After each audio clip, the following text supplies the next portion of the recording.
So I'm out here bear hunting. I don't know if you can see, there's a little fawn right there. Anyway, came up here last year deer hunting, and it was Labor Day weekend. I was bow hunting and hunting on Sugarloaf Mountain. Well, a little fire broke out, and it could have easily been put out. In fact, there was about 6 fire trucks that showed up, and we're standing right there looking at it. And I asked them, I said, are you guys going to put that fire out? And they said, no, we're going to watch it and see what happens. And that fire ended up blowing up to 43,000 acres and cost about $50 million to fight. And it burned all the way to Iniat, burned all the way down to the Columbia River, smoked out the whole town, just made a mess out of everything. And I got to thinking, I remember these fires in the 90s. So I started doing some research. Your average forest fires in Washington State in the 1990s would consume about 86,000 acres. And then by the mid-2000s, they're burning like 190,000 acres. And then the last 5 years, they've been averaging anywhere from 500,000 acres all the way up to 812,000 acres in 1 year.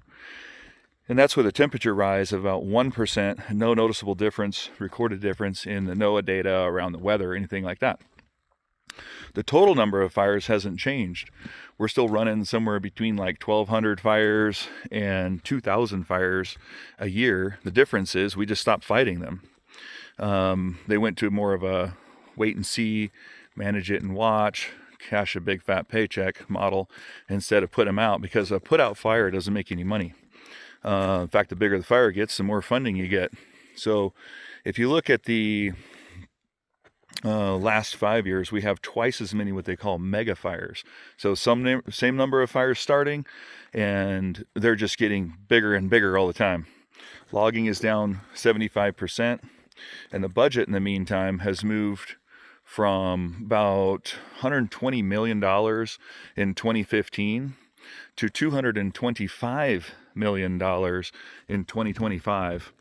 And the model is this: you let them burn, you don't put out the paycheck. That's a saying in the Forest Service. My buddies worked there, and he said, you don't put out the paycheck. You don't fight a fire in the morning when they're easy to put out. You fire them in the afternoon. You have a lot of meetings, you mess around, you pantomime like you're trying to put it out, but don't put out the paycheck. And it's an immoral, corrupt BS system that needs to change. Follow the money.